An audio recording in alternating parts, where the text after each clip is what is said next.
आज का जो वचन परमेश्वर ने मुझे दिया है बहुत ही अच्छा है, बहुत ही अच्छा। आज मैं आपके सामने एक ऐसे माँ बेटे की कहानी प्रस्तुत कर रहा हूं जो आपने सोची नहीं हुई। एक ऐसे माँ बेटे की कहानी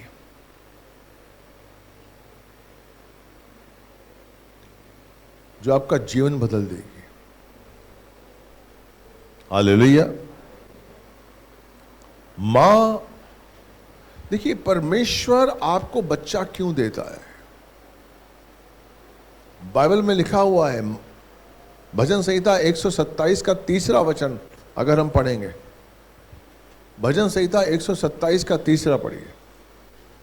देखो, लड़के यहोवा के दिए हुए भाग है, गर्भ का फल उसकी ओर से प्रतिफल है। आमीन। बच्चे परमेश्वर की ओर से दिया हुआ भाग है, दान है, उसका प्रतिफल, वो फल नहीं है, प्रतिफल है, उसका प्रतिफल परमेश्वर की ओर से। आमीन। यानी कि पहला वचन क्या है कि बच्चे परमेश्वर की ओर से दिए हुए दान हैं। आपने नहीं चाहा।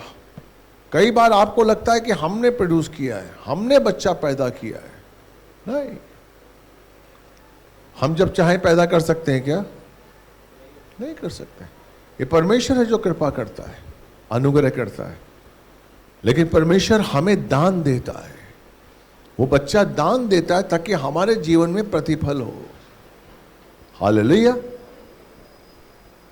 ताकि हम उस बच्चे को वो शिक्षा दें जो उसे देनी चाहिए। हालेलुया। इस अंतिम समय में याद रखिए, मैं आपको बताऊं, चाहे आप अपने बच्चे को इंजीनियरिंग की शिक्षा दें या ना दें, डॉक्टरी की शिक्षा देना दें, किसी नौकरी की शिक्षा देना दें, लेकिन प्रभु की शिक्षा जरूर दीजिए आप। हम सबसे बड़ी गलती यही करते हैं कि हम अपने बच्चों को प्रभु की शिक्षा नहीं देते। परमेश्वर कौन है, क्या उसने हमारे लिए किया है, कैसे वो हमारे जीवन में काम करता है, उसकी योजना क्या है, वो क्या चाहता है, ये सारे सवाल हमें अपने बच्चे को बताने हैं। आप क्यों नहीं बता पा रहे? क्योंकि आपको खुद नहीं पता, क्योंकि आप खुद नहीं इस रास्ते से गुजरे। Praise the Lord. इसलिए आपको उसकी अहमियत के बारे में नहीं पता है। हालेलुया। यहां पर मैं आज आपको यकोबेद और मूसा के बारे में बताऊंगा। मूसा की मां का नाम था यकोबेद और पिता का नाम क्या है? Amram. Praise the Lord. Hallelujah. ये उस समय की कहानी है जब मिस्र में इजरायली जो थे, इब्रानी जो थे, वो दासत्व का जीवन जी रहे थे। और दासत्व भी ऐसा कि उन्हें खाने का भी समय नहीं मिलता था। इतना दासत्व था उनके जीवन में, वो बात नहीं कर सकते थे। और फिरौन ने जब देखा कि उनकी संख्या बढ़ती जा रही है, लाखों लोग हो गए हैं, हालेलुया, तब उसने एक चाल चली। उसने कहा कि जितने भी लड़के पैदा होंगे उन सबको नील नदी में फेंक दो। जितने भी लड़के पैदा होंगे और लड़कियों को बचा लो, जितने लड़के होंगे उनको नील नदी में फेंक दो। हालेलुया। ये शैतान की चाल थी। क्यों चाल थी? क्योंकि शैतान नहीं चाहता था यीशु को जन्म देने वाला कोई भी वंश बचे। यीशु को जन्म देने वाला कोई भी वंश बचना नहीं चाहिए। मूसा लेवी वंश का था, इसलिए शैतान नहीं चाहता था। और फिरौन के जरिए यह ऐलान हुआ कि जितने भी लड़के पैदा होते हैं उन सबको मार दिया जाए। और यह ऐलान किसको बोला गया? प्रजा को, सैनिकों को नहीं, प्रजा को यह ऐलान दिया गया। मैं आपके लिए पढ़ता हूं वचन, प्रेज द लॉर्ड। निर्गमन 1 का 22वां। तब फिरौन ने अपनी समस्त प्रजा को यह कहकर आज्ञा दी, उनके जितने बेटे उत्पन्न हों तुम उन्हें नील नदी में फेंक देना और सब बेटियों को जीवित छोड़ देना। किनको कह रहा है फिरौन? प्रजा को, अन्य जाति को, जो इब्रानी के करीब रहता है, जो पड़ोसी है। उसकी चाल थी कि हो सकता है जो सैनिक है वो उसके घर के करीब नहीं रहता, उसको नहीं पता चलेगा कि साहब ये बच्चा पैदा हुआ है, लेकिन आपका पड़ोसी को तो पता चलेगा कि बच्चा पैदा हुआ है। इसलिए पड़ोसियों को, अन्य जातियों को ही आज्ञा दे दी गई कि जितने भी इब्रानियों के लड़के पैदा होंगे, इजराइलीस के लड़के पैदा होंगे, उनको इमीडिएट तुम लोग, छूट है, नील नदी में फेंक दो। आमीन, हालेलुया। ऐसी दशा, दासत्व का घिनौना खेल शैतान खेल रहा था, लेकिन परमेश्वर उनके साथ था। अब देखिए यहां पर शुरू होती है कहानी। निर्गमन 2 अध्याय 2 का पहले से 10 तक मैं पढ़ूंगा, उसके बाद हमारी बच्चियां पढ़ेंगी। लेवी के घराने में के एक पुरुष ने लेवी वंश की एक स्त्री से विवाह कर लिया। वो स्त्री गर्भवती हुई और उसके एक पुत्र उत्पन्न हुआ। जब उसने देखा कि बालक सुंदर है तो उसने उसे 3 महीनों तक छिपा के रखा। जब वो उसे और अधिक छिपा न सकी तो उसने उसके लिए सरकंडों की एक टोकरी ली और उस पर चिकनी मिट्टी और राल लगाई।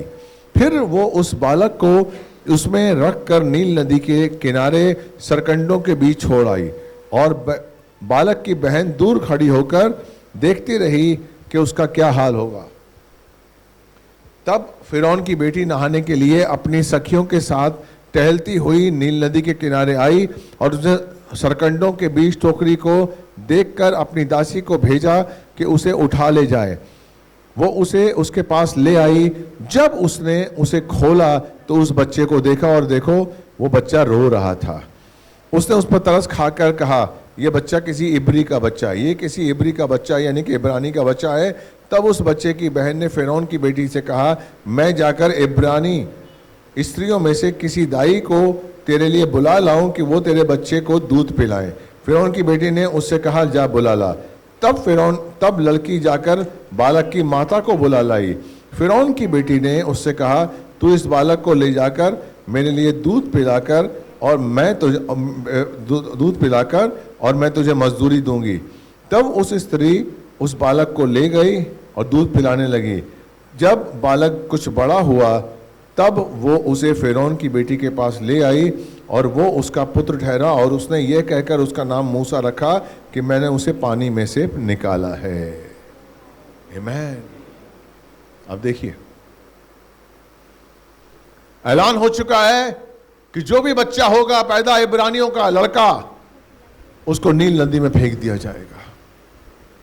योकोबेद जो कि परमेश्वर को जानती थी, योकोबेद जो परमेश्वर के प्रेम को जानती थी, परमेश्वर से प्रेम करती थी, योकोबेद जो एक मां थी, लेकिन उसके पास सबसे पहली चीज क्या थी? परमेश्वर का प्रेम। उसके पास परमेश्वर के लिए क्या था? आशा। Praise the Lord. बाइबल कहती है कि जब वो बच्चा पैदा हुआ, बच्चा बहुत खूबसूरत था। आप सोचिए कि उसको ऐलान किया गया है कि जैसे ही बच्चा पैदा होगा उसको मार डाला जाए, नील नदी में फेंक दिया जाए। लेकिन 3 महीने तक परमेश्वर ने कृपा की और 3 महीने तक इसकी ममता ने, योकोबेद की ममता ने गुहार लगाई और 3 महीने तक अपने बच्चे को अपने पास रखा, अपना दूध पिलाती रही 3 महीने तक। लेकिन उसके बाद उसे वो छुपा ना सकी। हालेलुया। एक छोटा सा बच्चा, आज बच्चा पैदा होते ही रोने लगता है। रोने लगता है कि नहीं रोने लगता है? Praise the Lord. अब सोचिए क्या मूसा रोता नहीं था? अगर रोएगा तो उसकी आवाज पड़ोस में जाएगी, अगर वो रोएगा तो उसकी आवाज पड़ोस में जाएगी और उसके जो पड़ोसी हैं वो तो इसी ताक में है कि इनके बच्चा होगा तो हम उसे नील नदी में फेंक देंगे।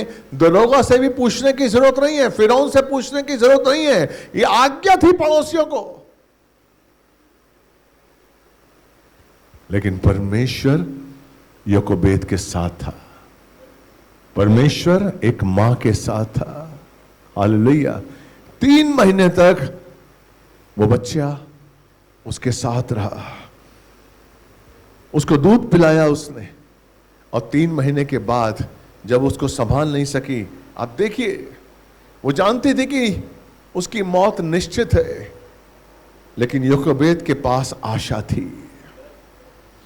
एक ऐसी सिचुएशन,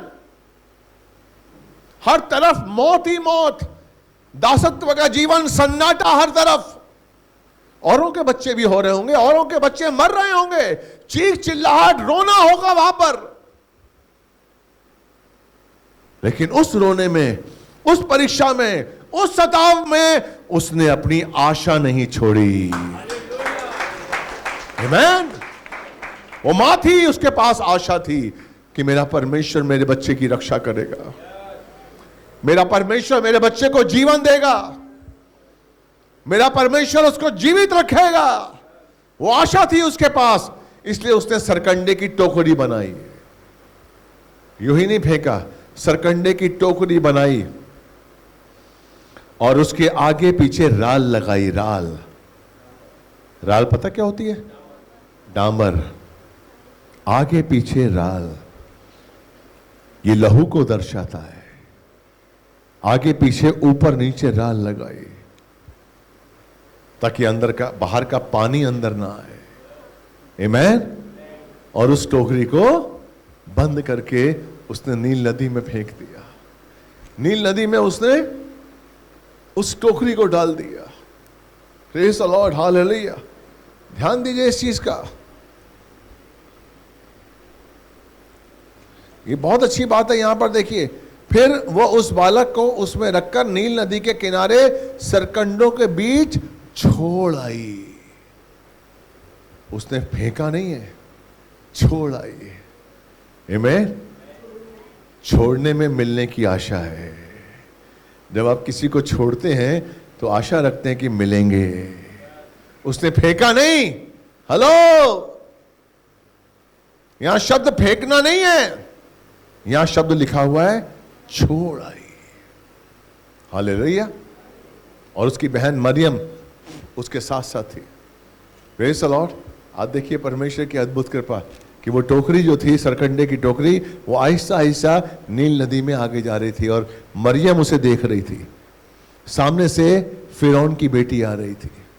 उस फिरौन की बेटी ने जब देखा सरकंडे की टोकरी जो उसके पास आ रही थी, हालेलुया, उसने कहा ये टोकरी लेकर आओ। ध्यान दीजिए, मैं बता रहा हूं, मैं आपको कुछ बताना चाहता हूं, परमेश्वर का काम करने का तरीका बताना चाहता हूं, परमेश्वर का प्रेम दिखाना चाहता हूं मैं आपको। Praise the Lord, hallelujah. आप देखिए, जब फिरौन की बेटी नहाने के लिए अपनी सहेलियों के साथ टहलती हुई नील नदी के किनारे आई और उसने सरकंडों के बीच की टोकरी को देखकर अपनी दासी को भेजा कि उसे उठा ले आए, तब उस बालक के पास, तब वो उसके पास लेके आई। जब उसने उसे खोला तो उस बच्चे को देखा और देखो वो बालक रो रहा था। आमीन, हालेलुया। जब याकूब ने उस बच्चे को टोकरी में डाला तो बालक नहीं रोया। हेलो, आमीन। ध्यान दीजिए। लेकिन जब फिरौन की बेटी ने उस टोकरी को खोला तो बालक रोने लगा। आमीन। ये है प्रभु। उस बच्चे को कब रुलाया उसने? जब फिरौन की बेटी के अंदर मां की ममता जागे। आमीन। हेलो, परमेश्वर आपके जीवन में पल पल काम करता है। आमीन। उसे पता है कब क्या कर रहा है, कब कौन सी चीज आपकी जरूरी है, कौन सी चीज आपको उठाएगी। वो बालक रोने लगा और फिरौन की बेटी को उसके लिए प्यार आया। ये इब्री का बेटा है। वो जानती थी कि इब्रानियों के लिए ऐलान किया गया है कि इब्रानियों को मार दिया जाए। Praise the Lord. बच्चा पैदा होगा, इब्रानी का बच्चा पैदा होगा, उसे नील नदी में डालकर मार दिया जाए, ये ऐलान हो चुका था। लेकिन जब बच्चा रोया, हालेलुया, उसकी औरत के अंदर ममता जागी और उसने कहा ये इब्री का बेटा है। आप ध्यान दीजिए, ध्यान दीजिए।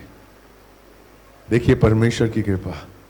मरियम जो कि उस मूसा की बहन थी, वो उसके साथ थी टोकरी से, और उसने कहा कि अगर तू कहे तो मैं किसी इब्री औरत को ले आती हूं जो इस बच्चे को दूध पिलाएगा। आमीन। कई बच्चे पैदा हो रहे थे, कई बच्चे पैदा होते थे मार दिए जाते थे। बहुत सी औरतें थी जिनके स्तनों में दूध था, प्रेज़ द लॉर्ड। लेकिन मरियम उसकी मां को ले गई, योकोबेद को ले गई कि जा तू मूसा को दूध पिला, तू अपने बेटे को दूध पिला। हालेलुया। और फिर उनकी बेटी ने कहा कि जा तू उसे दूध पिला, मैं तुझे मजदूरी भी दूंगी। ऐलान कर दिया कि अब राजा की तरफ से उसे ऐलान हुआ है कि वो अपने बच्चे को पालेगी। आमीन। वही राजा जो ऐलान करता है कि इब्री के बेटे को मार दिया जाए, वही राजा, परमेश्वर की कृपा हुई, परमेश्वर का अनुग्रह हुआ, बाजी पलट गई और योकोबेद अपने ही बेटे को दूध पिला रही है। आमीन। मौसम बदल गया। आपका भी मौसम बदल सकता है, आपका भी मौसम बदल सकता है। मेरी बहन, मेरे भाई, कभी भी निराश मत होइए। योकोबेद ने आशा नहीं छोड़ी, उसने आशा नहीं छोड़ी। आपका मौसम कब बदलेगा? जब आप आशा नहीं छोड़ेंगे। हालेलुया। उस बहन ने आशा नहीं छोड़ी, उस मां ने आशा नहीं छोड़ी। हालेलुया। और वो अपने पुत्र को, मूसा को लेकर आई, उसको दूध पिलाने लगी। लेकिन वो मां थी, उसको पता था कि अब मुझे मूसा को कहां भेजना है। मैं इसको 4 साल, 5 साल, 6 साल, 7 साल पालूंगी, उसको दूध पिलाऊंगी, उसके बाद वो कहां जाएगा? कहां जाएगा? फिरौन के घर में, फिरौन के महल में। वहां पर क्या है? वहां पर शैतानियत है, वहां व्यभिचार है, वहां पर झूठ है, वहां धोखा है। Praise the Lord. एक दुविधा थी मां के सामने, अगर मैं उसे नहीं भेजती हूं तो मार दिया जाएगा। अगर मैं कहती हूं फिरौन की बेटी को कि नहीं मेरा बच्चा है, मैं उसे तुझे नहीं दूंगी, तो मार दिया जाएगा मेरा बच्चा।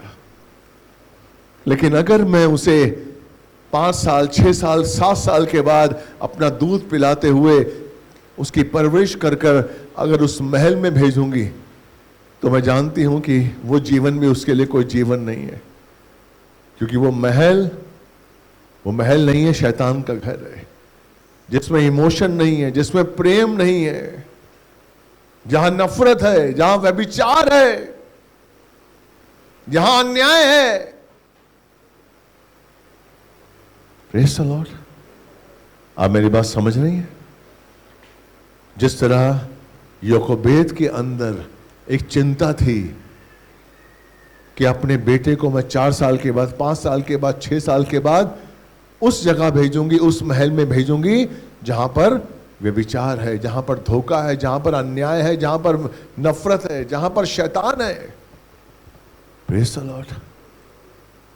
क्या आपको चिंता नहीं होती कि आप अपने घर को कहां भेज रहे हैं, अपने बच्चे को कहां भेज रहे हैं? आप इस संसार में आप कहां भेज रहे हैं अपने बच्चे को? रोज आप अपने बच्चे को पढ़ने के लिए कहां भेजते हैं? नौकरी के लिए कहां भेजते हैं? इस संसार में जो फिरौन के महल जैसा ही है, जहां व्यभिचार है, जहां धोखा है, जहां झूठ है, जहां अन्याय है। ये संसार किसी का नहीं है, ये शैतान का है। मैं आपसे सवाल पूछता हूं, आप कहां भेजते हैं अपने बच्चे को?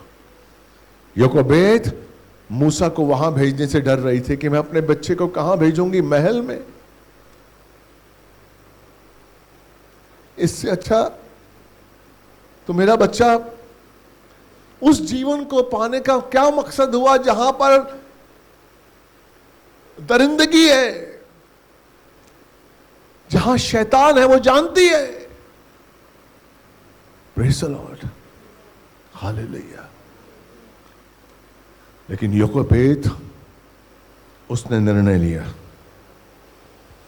निर्णय लिया कि मैं अपने बच्चे को शिक्षा दूंगी, मैं अपने बच्चे को दूध पिलाते हुए बताऊंगी कि उसे अपनी जिंदगी कैसे जीनी है। हालेलुया। आज की माएं भूल जाती हैं, अपनी जिम्मेदारी भूल जाती हैं। योकोबेद 4000 साल पहले वो एक मां थी जिसको अपनी जिम्मेदारी पता थी। मैं माफी चाहता हूं, लेकिन आजकल की माओं को अपनी जिम्मेदारी नहीं पता है। हालेलुया।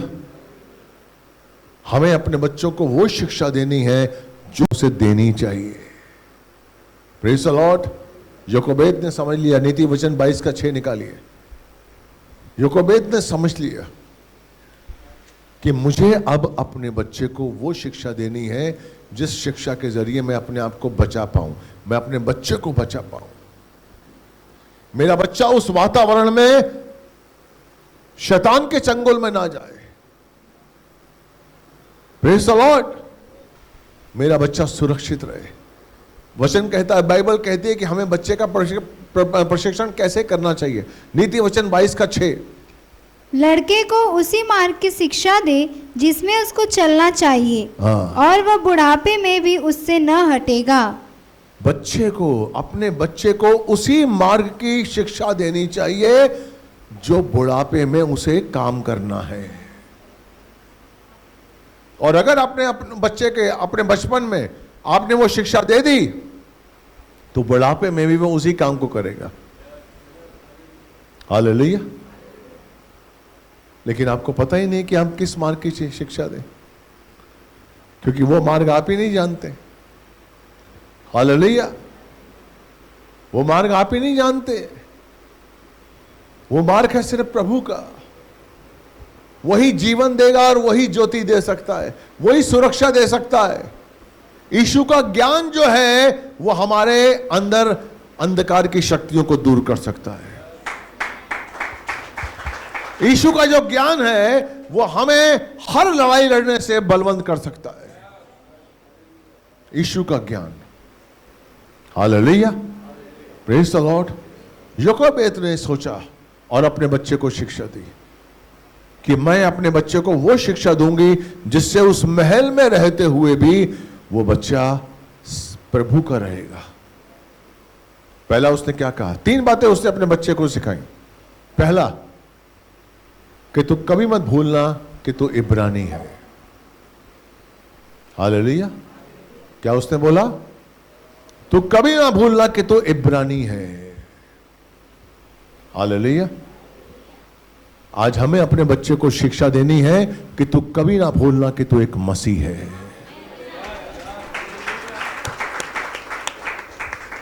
अंगीकार करिए कि मैं एक मसीह हूं। इंटरनेशनल कंपनीज में आप लोग काम कर रहे हैं, लेकिन वहां जाते हुए अपना इंट्रोडक्शन दीजिए कि मैं एक मसीह हूं। आप कहीं काम कर रहे हैं, 10, 20, 40, 50 हजार रुपए की नौकरी कर रहे हैं, इंट्रोडक्शन दीजिए कि मैं एक मसीह हूं। Praise the Lord. पहली शिक्षा यह है कि आप एक मसीह हैं। मेरी आइडेंटिफिकेशन क्या है? अनिल कोचर नहीं है, मैं एक मसीह हूं। Praise the Lord. हालेलुया। जिस दिन अपनी इस आइडेंटिफिकेशन को आपने स्वीकार कर लिया कि मैं एक मसीह हूं, उस दिन मसीह आपके अंदर आएगा। उस दिन मसीह आपके अंदर होगा, उसकी शक्ति आपके अंदर होगी, उसकी ज्योति आपके अंदर होगी, उसकी शिक्षा आपके अंदर होगी। हालेलुया। जब आप आईने में अपने आप को देखेंगे तो आप देखेंगे कि मैं एक मसीह हूं। हालेलुया। बहुत जरूरी है मेरे भाई। आप क्या हैं? जब आप मसीह होंगे तो आप मसीहत में चलेंगे। आपको पता है परमेश्वर आपको कैसे देखता है? परमेश्वर जब भी आपको देखता है तो आप में अपने पुत्र को देखता है। परमेश्वर जब भी आपको देखता है तो अपने आप में, आपके अंदर वो अपने बेटे को देखता है कि मेरा बेटा है कि नहीं है, उसकी आत्मा है कि नहीं है। विश्वास करिए। वो आपको नहीं पहचानता, वो अपने बेटे के जरिए आपको पहचानता है। वो आपके बेटे, अपने बेटे के द्वारा वो आपको पहचानता है। इसलिए आपकी पहचान कौन है? यीशु। आपकी पहचान क्या है? उसकी आत्मा, उसकी आत्मा की छाप आपकी पहचान है। हालेलुया। इफिसियों 4 का 29 और 30 पढ़िए। कोई गंदी बात तुम्हारे मुंह से न निकले, हाँ, पर आवश्यकता के अनुसार वही निकले जो उन्नति के लिए उत्तम हो, हाँ। ताकि उससे सुनने वालों पर अनुग्रह हो। और परमेश्वर के पवित्र आत्मा को शोकित मत करो, Amen. जिससे तुम पर छुटकारे के दिन के लिए छाप दी गई है। Amen. पवित्र आत्मा की छाप आपके ऊपर है। कैसे पहचानेगा यीशु आपको? जब बादलों पर सवार होकर आएगा, उसके सरदूत चारों दिशाओं में जाएंगे, आपको कैसे पहचानेगा? उसकी छाप के द्वारा। उसकी आत्मा की छाप अगर आप में है तो वो आपको लेकर जाएगा। आमीन। इसलिए आप अपने आप को अंगीकार करिए। आप बताइए कि मैं कौन हूं? मैं एक मसीह हूं। मसीह कौन होता है? जिसने उस यीशु मसीह को अपना प्रभु माना है, जिसने उसको पापों और शापों से मुक्त किया है। हालेलुया। मैं एक मसीह हूं। अगर आप मसीह हैं तो आप में दीनता भी है। अगर आप मसीह हैं तो आप में नम्रता भी है, समर्पण की भावना भी है, आप में प्रेम है, आप में यीशु है। अगर आप मसीह हैं तो वो सारे गुण आप में हैं जो यीशु मसीह में है। इसलिए मेरे भाई मेरी बहन, बहुत जरूरी है कि हम स्वीकार करें कि मैं एक मसीह हूं। यही योकोबेद ने मूसा को बताया कि तुम इब्रानी हो, तुम इब्रानी हो, तुम मिस्री नहीं हो। तुम मिस्र में जाकर रहने वाले हो, तुम उस महल में रहने वाले हो जो मिस्रियों का है, लेकिन तुम हो इब्रानी। हम आजकल अपनी आइडेंटिफिकेशन भूल जाते हैं।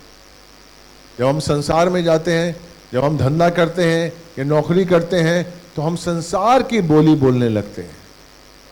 संसार हम पर इतना प्रभावित हो जाता है कि हम भूल जाते हैं कि हम हैं कौन। मेरी अपनी आइडेंटिफिकेशन क्या है? Hallelujah, praise the Lord. हमें दुनिया की आशीषें इतना प्रभावित करती हैं कि हम अपने अस्तित्व को भूल जाते हैं। यही शैतान की चाल है। इसलिए योकोबेद ने मूसा को बताया कि तू इब्रानी है। कभी मत भूलना कि तू इब्रानी है। Praise the Lord, hallelujah. दूसरा, परमेश्वर का भय मानते हुए अपनी संगति विश्वासियों के संग रखना। दूसरा पॉइंट कि तेरी संगति किसके संग होनी चाहिए। 1 कुरिन्थियन 15 का 33। धोखा न खाना बुरी संगति अच्छे चरित्र को बिगाड़ देती है। धोखा मत खाना। बुरी संगति अच्छे चरित्र को भ्रष्ट कर देती है, मेरी बाइबल में लिखा हुआ है। ये शुरुआत धोखा ना खाने से क्या होता है? क्यों इस वचन की शुरुआत धोखा ना खाने से? क्योंकि आप धोखा खाते हैं।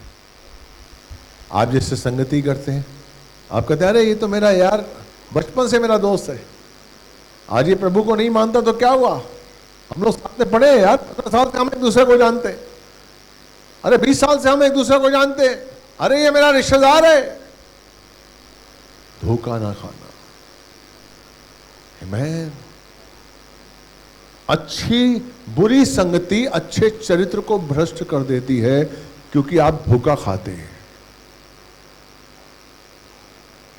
आप धोखा खाते हैं। इजरायलियों में जब दासत्व में थे, मिस्र की दासत्व में जब इजरायलीज थे, तब उन्होंने अपनी बेटी अन्य जातियों को दी, मिस्रियों को दी। अपने बेटों के लिए मिस्र की लड़कियों को ले आए। उन्होंने समझा कि हम अच्छा काम कर रहे हैं, हम रासेस में हैं, गोशेन में हैं, मिस्र में हैं।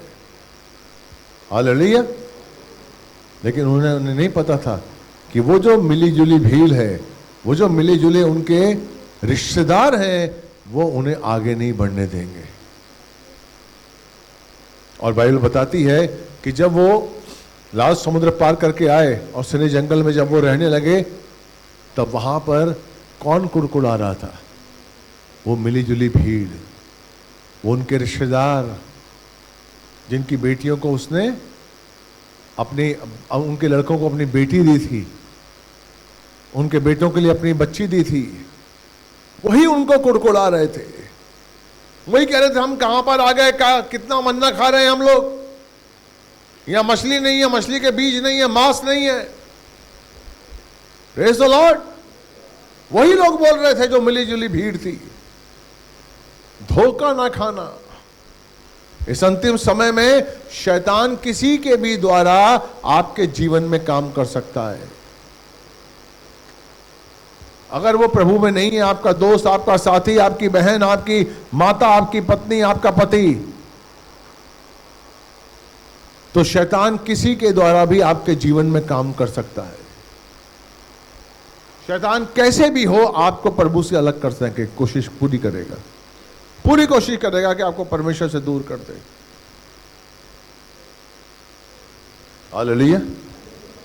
तो आप कहेंगे पास्टर क्या हम सबसे दोस्ती तोड़ लें? आप कहेंगे कि भाई हम इस कॉलेज में किसी से बात ही ना करें, हमारे रिश्तेदारों से बात ही मत करिए। करिए, जरूर करिए, संगति मत करिए, संगति मत करिए। यीशु मसीह फारिसियों से बात करते थे, सदूकियों से बात करते थे, मुख्य याजकों से बात करते थे, लेकिन संगति अपने चेलों से करते थे। संगति वो अपने चेलों से ही करते थे। Praise the Lord. हमें मिलना है लोगों से, लेकिन संगति नहीं करनी है। हालेलुया। क्योंकि जब हम संगति गलत लोगों से करेंगे, अन्य जाति के लोगों से करेंगे, तो शैतान उनके द्वारा हमारे जीवन में काम करेगा। Praise the Lord. इसलिए हमें संगति नहीं करनी है,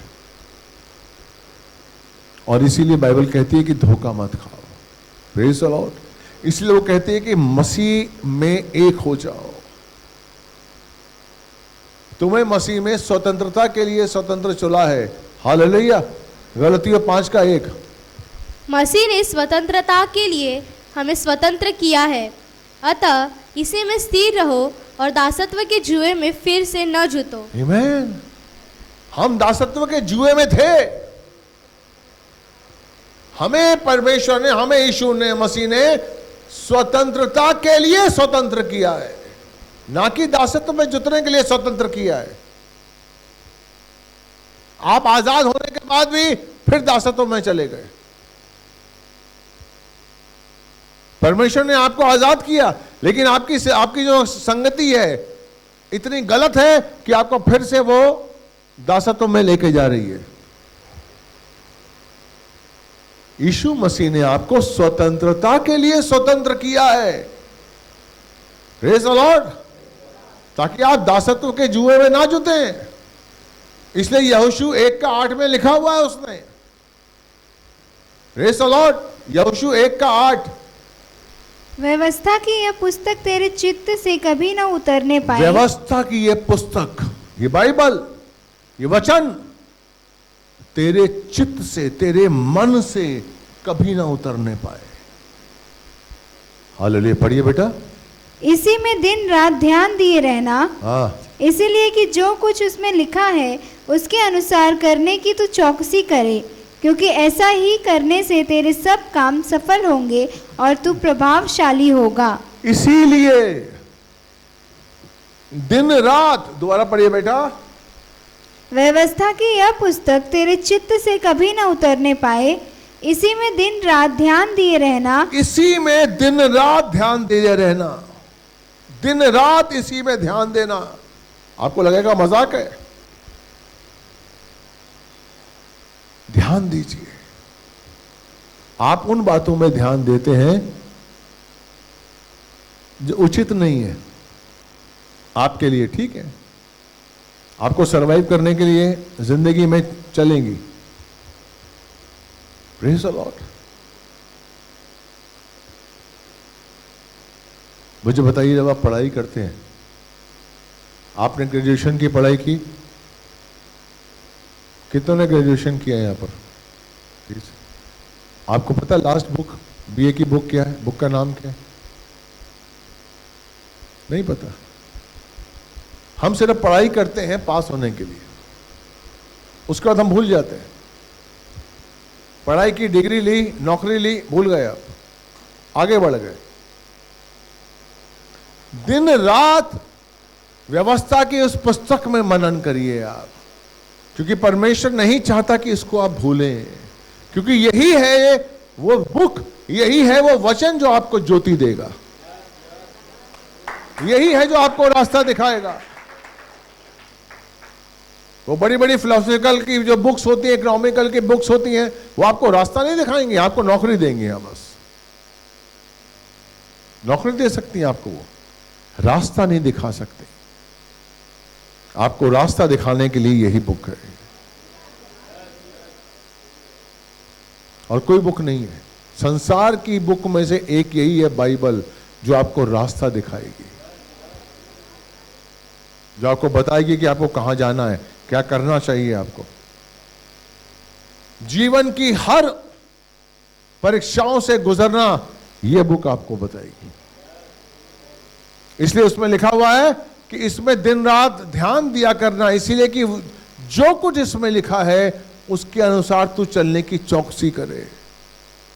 जो कुछ इसमें लिखा है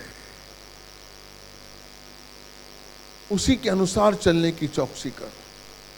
इसलिए वो कहती है कि तुम मानो कि मैं मसीह हूं। यस, मैं इब्रानी हूं, मैं मसीह हूं। चौकसी करना, चौकस रहो, अलर्ट रहो। आमेन। You have to be alert in your mind, you have to be, otherwise शैतान खा जाएगा।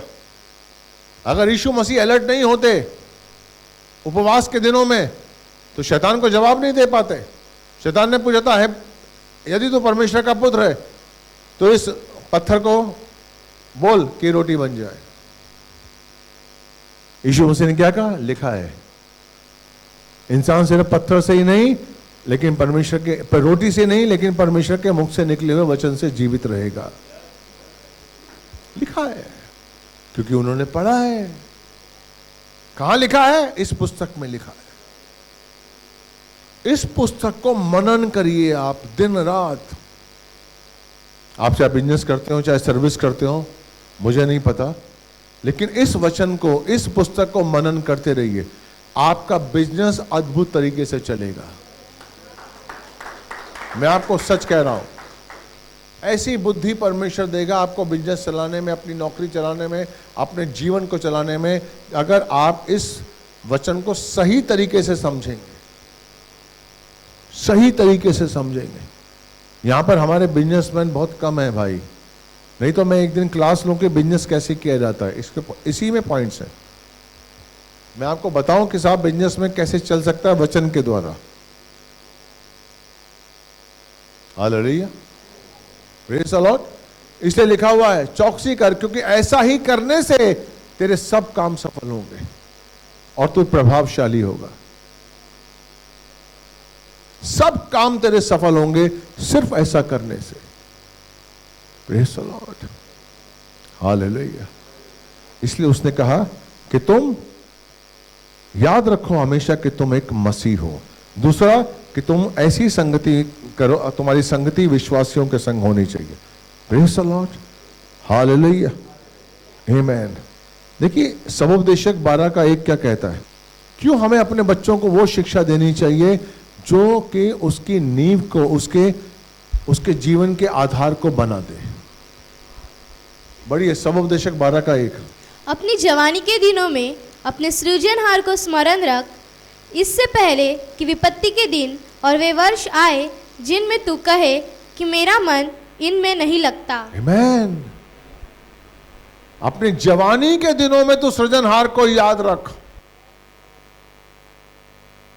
इसलिए याकोबेद ने अपने बच्चे, अपने मूसा को बचपन में बताया कि याकोबेद के परमेश्वर को याद कर। Praise the Lord. हम अपने बच्चे को प्रभु की शिक्षा नहीं देते हैं। हम सोचते हैं कि हम टाइम वेस्ट कर रहे हैं।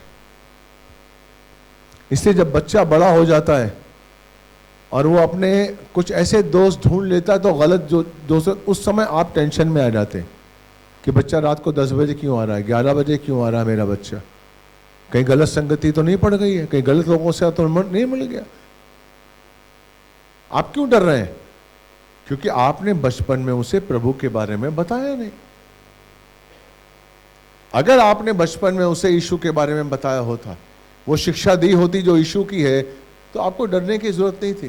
क्योंकि आपके बच्चे के पास ज्ञान है। वो 10 बजे 11 बजे कहीं भी रहेगा, आपको पता है कि आपका मेरा बच्चा सेफ है, मेरा बच्चा अपनी सुरक्षा खुद कर सकता है।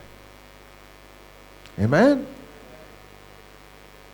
क्योंकि आपने बचपन में उसको वो शिक्षा नहीं दी, इसलिए आप जवानी में डर रहे हैं कि मेरा बच्चा गलत संगति में है।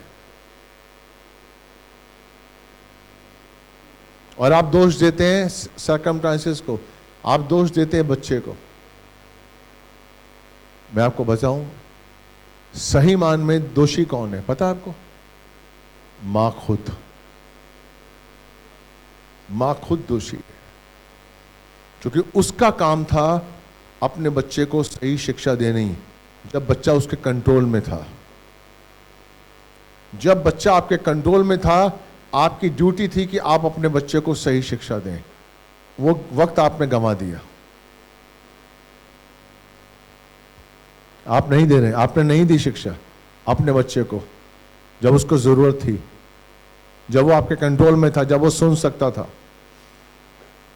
अब बच्चा आपकी पहुंच से बाहर हो गया है और आप उसे अब शिक्षा देंगे तो वो नहीं सुनेगा।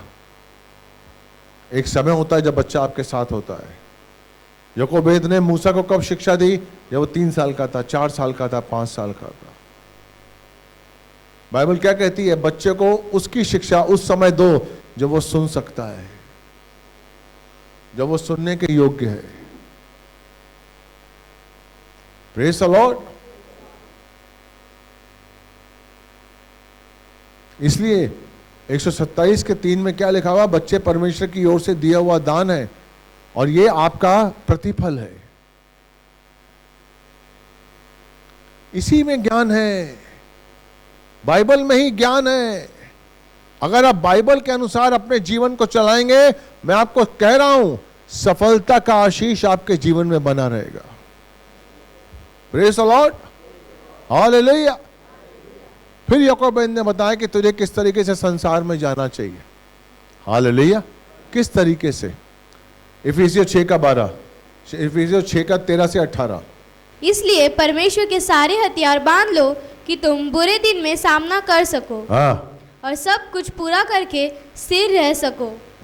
इसलिए सत्य से अपनी कमर कसकर और धार्मिकता की झिलम पहनकर और पाँव में मेल के सुसमाचार की तैयारी के जूते पहनकर और इन सब के साथ विश्वास की ढाल लेकर स्थिर रहो, जिससे तुम उस दुष्ट के सब जलते हुए तीरों को बुझा सको। इसलिए परमेश्वर के समस्त अस्त्र शस्त्र धारण कर लो।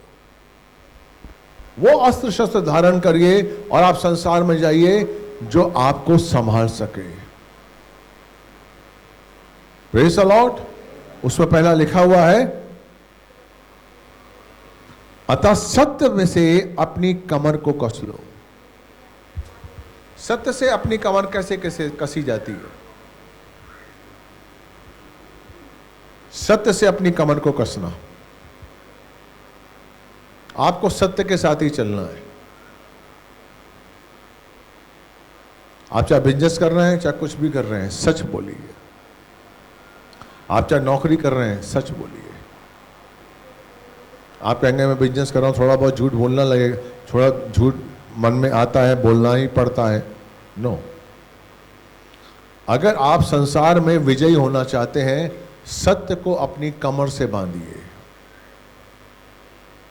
सत्य को कमर से बांध दीजिए।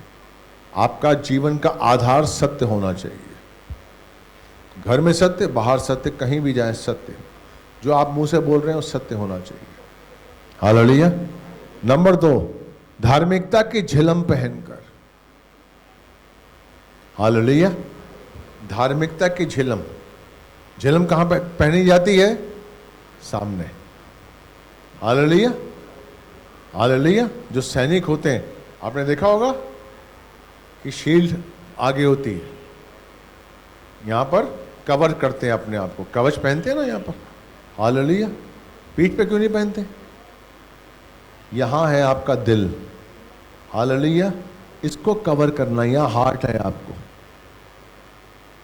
Praise the Lord. धार्मिकता की झिलम पहनकर, यानी कि अपने हृदय को आपको कवच देना है, हृदय की चौकसी। नीति वचन 4:23, अपने हृदय की चौकसी करो। दिमाग की चौकसी नहीं लिखा हुआ है। हालेलुया। अपने हृदय की चौकसी करो। पढ़िए बेटा 4:23। सबसे अधिक अपने मन की रक्षा कर, क्योंकि जीवन का मूल स्रोत वही है। यही है जीवन का मूल का स्रोत। आपका जीवन यहीं से गुजरेगा, आपका जीवन यहीं से बन रहा है, आपका मन। हालेलुया। उसने क्या कहा नीति वचन में सुलेमान ने, कि सबसे अधिक अपने मन की रक्षा कर। उसने नहीं कहा कि अपने दिमाग की रक्षा कर, कहा नहीं कहा। वो कहता है अपने दिल से परमेश्वर के वचनों को मानो। लिखा हुआ है, अपने दिल से, अपने हृदय में परमेश्वर के वचन को संचित कर लो। अपने हृदय में परमेश्वर के वचन को संचित कर लो। उसने नहीं लिखा है कि अपने दिमाग में परमेश्वर के वचन को संचित करो, नहीं। शैतान के दिमाग में पूरी बाइबल है। वो क्यों नहीं समझ पा रहा है? क्योंकि वो बाइबल उसके हृदय में नहीं है। आमीन। आपके बाइबल यहां पर याद करिए, अपने हृदय में वचनों को संचित कर लो। नहीं कहा गया कि आपने दिमाग में संचित करो, क्योंकि दिल में अगर तुम्हारे पास वचन संचित है तो तुम जीवन पाओगे, तो तुम चंगाई पाओगे। दिमाग से आपने याद किया हुआ वचन, लेकिन वचन आपके जीवन में काम नहीं कर रहा है, क्योंकि आपके हृदय में वचन नहीं है। वो वचन कब काम करेगा? जब आपके हृदय में आप संचित करेंगे। दिमाग से आपने पूरी बाइबल याद की हुई है, इसके बाद ये, इसके बाद ये, इसके बाद, कोई फायदा नहीं। शैतान को भी पूरी बाइबल याद है। Praise the Lord. बहुत से मुस्लिम लीडर हैं, उनको बाइबल याद है, लेकिन यीशु को समझ ही नहीं पा रहे। वो समझ ही नहीं पा रहे यीशु को। हालेलुया। Praise the Lord. तो धार्मिकता के झिलम को पहनकर, पैरों में मेल के सुसमाचार की तैयारी के जूते पहनकर स्थिर रहो। आपका जीवन तभी स्थिर होगा जब आप अपने पैरों को सही दिशा में लेके जाएंगे, और उस दिशा में जब आप बोलेंगे तो परमेश्वर की महिमा होगी। आपके जीवन से परमेश्वर की महिमा होनी चाहिए।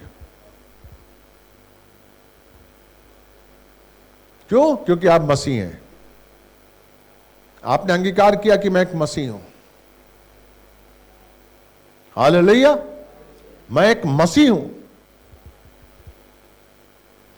जिस दिन आप ये अंगीकार करेंगे मैं मसीह हूं, आप जहां भी जाएंगे आपके पैरों के द्वारा परमेश्वर की महिमा होगी।